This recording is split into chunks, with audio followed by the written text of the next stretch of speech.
الحمد لله حمدا كثيرا طيبا مباركا فيه كما يحب ربنا ويرضاه، واشهد ان لا اله الا الله وحده لا شريك له اقرارا به وتوحيدا، واشهد ان محمدا عبده ورسوله صلى الله عليه وآله وسلم تسليما مزيدا. اما بعد، Ma'asyiral muslimin, sidang jemaah salat subuh Masjid Jannatul Iman Kota Makassar yang semoga dirahmati Allah Subhanahu wa taala. Alhamdulillah, kita bersyukur kepada Allah Subhanahu wa taala karena dengan nikmat Allah Subhanahu wa taala sehingga kita pada subuh hari ini bisa melaksanakan kewajiban kita, yaitu salat subuh secara berjamaah, dan alhamdulillah sampai hari ini kita masih bisa terus melaksanakan ibadah puasa di tahun ini. Salawat dan salam semoga senantiasa tercurah kepada junjungan kita Nabi Muhammad SAW, keluarga dan para sahabatnya, dan mudah-mudahan juga sampai kepada kita yang senantiasa mengikuti ajaran beliau sampai ajal menjemput kita. Amin ya rabbal alamin. Jemaah sekalian yang semoga dirahmati Allah Subhanahu wa taala, Rasulullah sallallahu alaihi wasallam mewasiatkan kepada umatnya 3 perkara, yang mana 3 perkara ini adalah merupakan perkara yang sangat besar dan merupakan perkara yang tidak satupun berada di atas perkara ini kecuali dia selamat di dunia dan di akhirat. Perkara yang pertama adalah yaitu bertakwa kepada Allah Subhanahu wa taala dimanapun kita berada. Perkara yang kedua adalah yaitu mengikuti amalan kejelekan itu dengan amalan kebaikan, yang nanti amalan kebaikan ini akan menghapuskan amalan kejelekan tersebut. Kemudian perkara yang ketiga adalah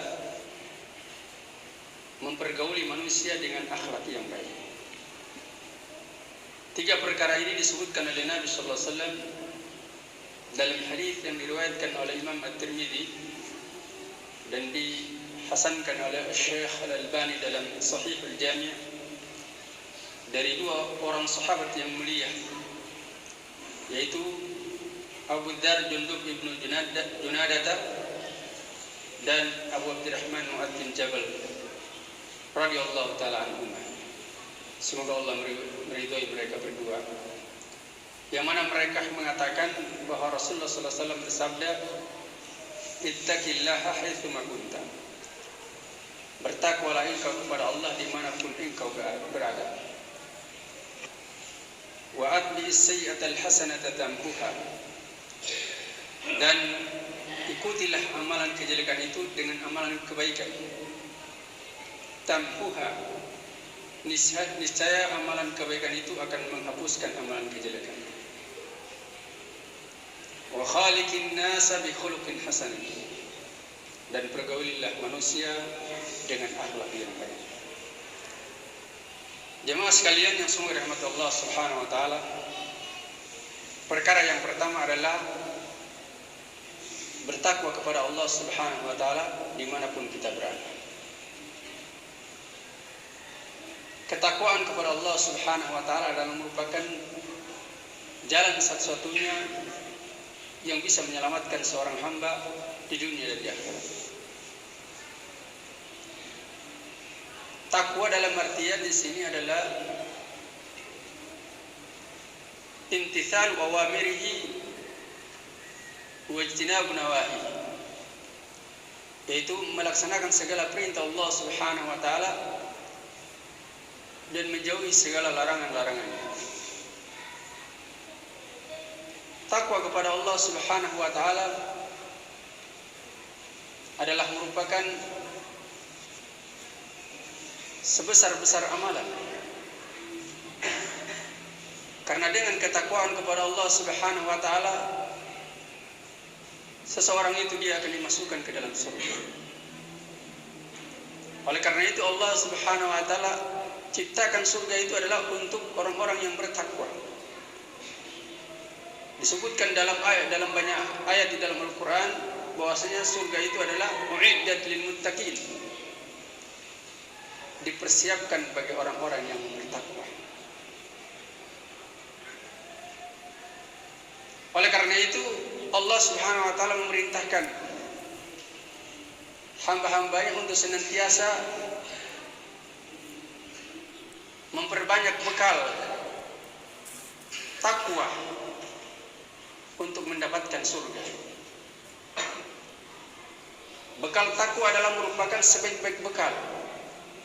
Karena hanya dengan bekal takwa lah seseorang itu dimasukkan oleh Allah Subhanahu wa taala ke dalam surga. Wa tazawwadu fa inna khairaz zadi taqwa. Kata Allah Subhanahu wa taala, berbekallah kalian karena sesungguhnya sebaik-baik bekal adalah takwa kepada Allah Subhanahu wa taala. Bagaimana tidak takwa ini merupakan penyelamat seorang hamba di dunia dan di akhirat. Yang mana seseorang dia bagaimanapun juga permasalahan yang dihadapi di muka bumi ini, di dunia ini sesulit apapun juga, maka Allah janjikan dengan ketakwaan dia akan mendapatkan solusi dari setiap permasalahan yang dihadapi, sesulit apapun juga. Bahkan Allah Subhanahu wa taala akan memberikan rezeki baginya dari jalan yang tidak disangka-sangka. Oleh karena itu Allah berfirman, "Wa may yattaqillaha yaj'al lahu makhraja wa yarzuquhu min haitsu la yahtasib." Barang siapa yang bertakwa kepada Allah Subhanahu wa taala, yaj'al lahu makhraja, maka Allah Subhanahu wa taala akan memberikan solusi dari permasalahan yang dia hadapi dan memberikan rezeki kepadanya dari jalan yang dia tidak sangka-sangka. Dan orang-orang yang bertakwa Allah Subhanahu wa taala persiapkan bagi mereka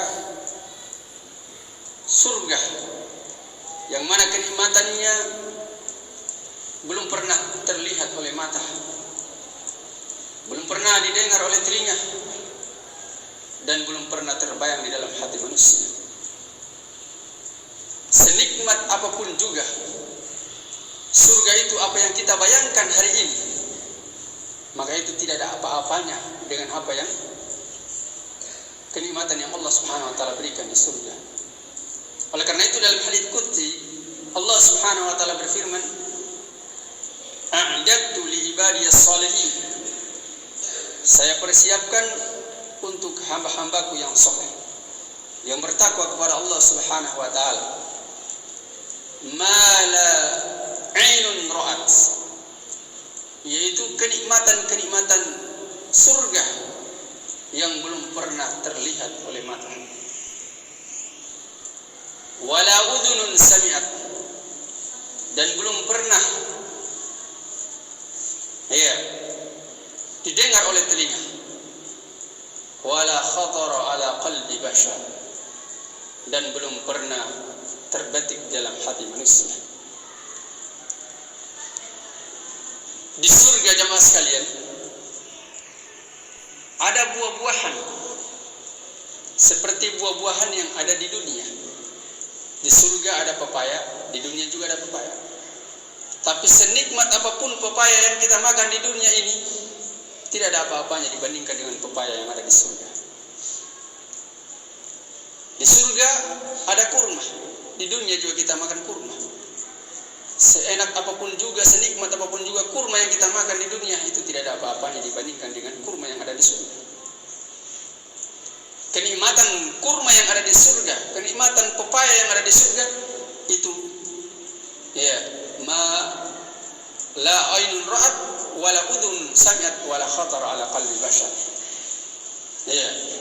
Belum pernah dilihat oleh mata belum pernah didengar oleh telinga dan belum pernah terbetik dalam hati manusia. Kenikmatan surga. Makanya surga itu disebutkan dalam riwayat yang sahih, digambarkan tentang bagaimana nikmatnya surga. Seseorang yang dia di dunia penuh dengan penderitaan, hampir-hampir dia tidak pernah merasakan kesenangan sedikit pun juga. Dia menderita terus, tapi dia berusaha untuk terus bertakwa kepada Allah Subhanahu wa Ta'ala di dalam kehidupannya. Bagaimanapun pedihnya kehidupan di dunia, kemudian setelah itu dia dimasukkan ke dalam surga dengan sekejap mata. Iya, kalau bahasa kita di dunia ini sedetik saja, 1 detik saja dikasih dalam surga. Maka kemudian dia ditanyakan kepadanya, apakah engkau pernah merasakan penderitaan sebelumnya? Dia mengatakan tidak pernah. Itu surga jemaah sekalian. Hanya dengan 1 detik atau sekejap mata menghapuskan seluruh penderitaannya selama dia hidup di dunia, karena nikmatnya surga tersebut. Nah, ini yang Allah Subhanahu wa Ta'ala persiapkan bagi orang-orang yang bertakwa kepada Allah Subhanahu wa Ta'ala. Kemudian wasiat Nabi SAW yang kedua adalah wa atbi sayyi'atal hasanata tamhuha. Ikutilah amalan kejelekan itu dengan amalan kebaikan. Niscaya amalan kebaikan ini akan menghapuskan amalan-amalan kejelekan. Maksudnya di sini adalah ketika seorang itu dia terjatuh di dalam dosa, maka bersegera dia melakukan amalan-amalan kebaikan. Semoga dengan amalan-amalan kebaikan itu akan menghapuskan amalan-amalan kejelekan. Walaupun di sini amalan kebaikan yang disebutkan dalam hadis ini, para ulama menafsirkan. Ada 2 tafsiran yang sempat kami baca dari kitab-kitab para ulama. Ada yang menafsirkan bahwasanya yang dimaksudkan dengan kebaikan di sini artinya wa'at bi sayyi'atil hasanata, ikutilah amalan kejelekan itu dengan amalan kebaikan. Kebaikan maksudnya adalah taubat kepada Allah Subhanahu wa Ta'ala. Artinya sehingga maknanya adalah kalau engkau terjatuh dalam dosa, bersegeralah untuk bertaubat kepada Allah Subhanahu wa Ta'ala. Semoga dengan taubatmu itu akan terhapus dosa-dosamu. Itu tafsiran yang pertama. Tafsiran yang kedua, al-hasanah di sini adalah semua amalan kebaikan. Kebaikan apa saja yang dia lakukan, semoga dengan amalan kebaikan tersebut akan menghapuskan amalan kejelekan. Dan kedua tafsiran ini tidak ada kontradiksi jemaah sekalian yang semua dengan Allah Subhanahu wa Ta'ala. Iya. Bahkan taubat itu adalah termasuk dari amalan kebaikan. Iya. Maka dia lakukan amalan kebaikan, apakah itu taubat atau selain taubat, yang penting dari amalan-amalan saleh akan menghapuskan amalan kejelekan yang dia lakukan. Bahkan di dalam satu riwayat disebutkan bahwasannya ada seorang lelaki setelah selesai sholat subuh, dia datang kepada Nabi SAW dan mengadukan penyesalannya karena dia di waktu malam telah terjatuh di dalam dosa, maksiat kepada Allah Subhanahu wa Ta'ala. Dan dosa yang dia lakukan adalah dia melakukan sesuatu kepada wanita seperti apa yang halal bagi istri, bagi suami melakukan kepada istri, kecuali zina. Yang dimaksudkan dengan zina dalam riwayat ini adalah yaitu zina kemaluan. Iya. Karena zina itu macam-macam. Zina mata dengan melihat sesuatu yang membangkitkan syahwat yang tidak halal baginya untuk dia lihat, itu zina mata. Menyentuh sesuatu yang bukan mahramnya dia, wanita yang bukan mahramnya dia, itu zina. Zina tangan. Iya. Zina hati yang membayang-bayangkan sesuatu yang tidak halal bagi dia. Bayang-bayangkan wanita cantik yang bukan istrinya. Iya. Ini zina hati. Dan jemaah sekalian, dia lakukan semuanya itu terhadap wanita yang bukan mahramnya dia di malam hari, kecuali zina kemaluan. Artinya dia tidak masukkan kemaluannya dia ke dalam kemaluan wanita tersebut. Maka ketika dia menyebutkan penyesalannya, dia sebagai menyesal telah melakukan dosa tersebut, dia pikir dia akan binasa. Maka Nabi katakan, tanya kepadanya, hal sallaita ma'ana salat al-fajr? Apakah engkau salat subuh bersama kami tadi? Maka dia mengatakan na'am. Maka Nabi bacakan ayat, innal hasanata yudhibna sayyi'at. Sesungguhnya amalan-amalan kebaikan itu akan amalan-amalan kejelekan itu sesungguhnya amalan-amalan kebaikan itu akan menghapuskan amalan-amalan kejelekan. Artinya di sini Nabi kasih kabar gembira dia dengan ayat ini. Dosamu tadi malam sudah terhapus dengan salat subuhmu. Ya, ini keutamaan Islam. Ini fadlul Islam, keutamaan Islam yang tidak didapatkan dalam agama-agama sebelumnya, yang diturunkan oleh Allah Subhanahu wa taala kepada para nabi dan rasul. Dengan melakukan amalan kebaikan menghapuskan amalan-amalan kejelekan.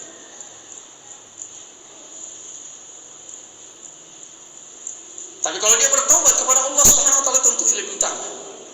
Karena kalau dengan taubat ini dosa apapun juga termasuk dosa kesyirikan.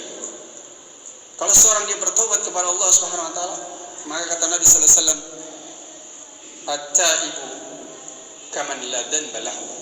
Orang yang bertobat kepada Allah Subhanahu wa taala seperti orang yang tidak punya dosa sama sekali. Dihapus seluruh dosa-dosanya oleh Allah Subhanahu wa taala, disebutkan dengan taubatnya kepada Allah Subhanahu wa taala. Kemudian jemaah sekalian semoga rahmat Allah Subhanahu wa taala, wasiat Nabi yang ketiga adalah wa khaliqin nasa bi khuluqin hasan. Pergaulilah manusia dengan akhlak yang baik. Ya. Mempergauli manusia dengan akhlak yang baik itu tidak mendolimi mereka, tidak mengambil hak-hak mereka. Senantiasa bertemu dengan mereka, yaitu dengan mengucapkan ucapan yang baik. Apalagi kalau dia seorang muslim, maka kita hendaknya mengucapkan salam ketemu dia. Apalagi kalau dia mengucapkan salam kepada kita, maka wajib kita menjawab salamnya. Karena di dalam sebuah hadis Nabi sallallahu alaihi wasallam bersabda, ada 5 hak seorang muslim kepada muslim yang lainnya. Disebutkan salah satunya adalah idza laqitahu fasallim alaihi. Jika engkau bertemu dengan dia, maka ucapkanlah salam kepadanya. Dalam riwayat lain disebutkan raddus salam, menjawab salam. Jadi mengucapkan salam, ketemu, senyum dan seterusnya, bermuka ceria dan seterusnya, itu kepada saudara-saudara kita yang muslim ini adalah merupakan akhlak yang baik. Kemudian banyak ya jamaah sekalian contoh-contoh dari akhlak-akhlak yang baik yang hendaknya kita amalkan dalam kehidupan kita, bergaul dengan sesama manusia, terutama dengan saudara-saudara kita yang muslim. Contoh-contoh yang lain, misalkan kita lagi duduk-duduk di majelis misalkan ya. Kemudian ada seorang yang dia bertanya kepada seorang yang ada di majelis tersebut tentang suatu perkara, maka sebagai bentuk pergaulan kita kepada manusia dengan akhlak yang baik, maka hendaklah kita tidak menjawab pertanyaan tersebut kecuali yang ditanya tersebut yang menjawabnya. Karena kalau kita menjawab bukan kita yang ditanya, itu kita sudah mendolimi 2 orang. Pertama, kita dolimi orang yang bertanya, yang dia inginkan si A yang menjawab, si B yang menjawab. Dia bertanya kepada si A. Yang kedua, si A yang berhak untuk menjawab, yang dia yang ditanya, kemudian yang lain yang menjawab, dia sudah tertolimi. Apalagi berkaitan dengan perkara-perkara yang berkaitan dengan perkara-perkara agama misalkan. Karena ini dalam perkara seperti ini para ulama kita, para sahabat itu telah mencontoh, memberikan contoh dengan contoh yang baik bagaimana seseorang itu ketika dia ditanya tentang suatu perkara yang mana dia tidak mendahului orang-orang yang dia pandang lebih berilmu dari dia. Kita kasih contoh ya, kisah tentang Abul Hasan Al-Ash'ari radhiyallahu ta'ala dengan Abu Abdurrahman Abdullah bin Mas'ud radhiyallahu ta'ala anhuma. Abul Hasan Al-Asy'ari ini melihat satu kelompok di dalam masjid yang jumlahnya sekitar 10 orang. Salah satu dari mereka ini, masing-masing di tangan mereka ini memegang kerikil. Ya, memegang kerikil. Dan kemudian satu dari mereka ini memimpin dari yang 9 orang ini. Dia katakan, halilu mi'atan, bertahlillah kalian 100 kali. Nah, kemudian mereka hitung dengan batu tersebut. Tahlil, la ilaha illallah, la ilaha illallah. Setelah selesai, sabbihu mi'atan, bertasbihlah kalian 100 kali. Dan subhanallah, subhanallah, hitung dengan batu kerikil tersebut. Dan Abul Hasan Al-Asy'ari melihat ini perkara yang kemungkaran. Dan dia berpikir, loh, para sahabat Nabi SAW tidak pernah mengamalkannya. Kenapa kalian amalkan? Ajaran dari mana ini? Iya. Dia sudah ingkari, tapi dia tidak langsung datang ke majelis tersebut dan mengatakan, apa yang kalian lakukan ini? Tidak pernah diajarkan oleh Nabi SAW. Kenapa kalian buat-buat perkara baru dalam agama? Tidak seperti itu. Tapi dia datang kepada Abdullah bin Mas'ud, yang dia pandang lebih berilmu darinya, yang lebih senior dari beliau. Dia katakan kepada Abdullah bin Mas'ud, wahai Abu Abdurrahman, saya tadi telah melihat di masjid ada sesuatu yang saya ingkari, bukan dari ajaran Nabi SAW. Maka Abdullah bin Mas'ud mengatakan, kenapa engkau tidak memukul mereka? Iya. Yang kemudian bersama Abdullah bin Mas'ud datang ke majelis tersebut dan mengatakan kepada mereka, apa yang kalian lakukan? Apa yang kalian lakukan? Baju-bajunya Nabi ini masih belum usang. Iya. Panci-pancinya dan seterusnya bagaimana dengannya, ini belum pecah. Kenapa kalian terlalu cepat binasa? Katakan binasa, karena mereka telah menyimpan dari ajaran Nabi SAW. Nabi tidak pernah ajarkan berzikir-zikir kemudian dipimpin oleh satu orang, mereka lakukan. Tapi yang menjadi syahid kita di sini, menjadi sisi pendalilan kita adalah bagaimana sikapnya Abul Hasan Al-Asy'ari. Dia tidak langsung menegur, padahal dia tahu itu. Ya, tapi dia lebih mengutamakan Abdullah bin Mas'ud yang dia pandang lebih berilmu darinya. Nah, ini termasuk dari akhlak yang mulia yang diajarkan oleh para sahabat kepada kita, yang tentunya ini mereka dapatkan dari Nabi sallallahu alaihi wasallam. Maka kita merujuk kepada bagaimana akhlaknya para salaf dalam setiap kehidupan kita untuk kita mendapatkan atau mencontoh akhlak-akhlak yang baik dari mereka. Iya. Mudah-mudahan ini menjadi renungan kita bersama. Semoga Allah Subhanahu wa taala senantiasa menuntun kita di atas jalannya. Demikian yang bisa kami sampaikan. Semoga bermanfaat bagi diri kami dan juga jamaah sekalian. Dan kita akhiri dengan doa kafaratul majelis. Subhanallahi wa bihamdihi, asyhadu an la ilaha illa anta, astaghfiruka wa atubu ilaik. Alhamdulillahirabbil alamin. Assalamualaikum warahmatullahi wabarakatuh.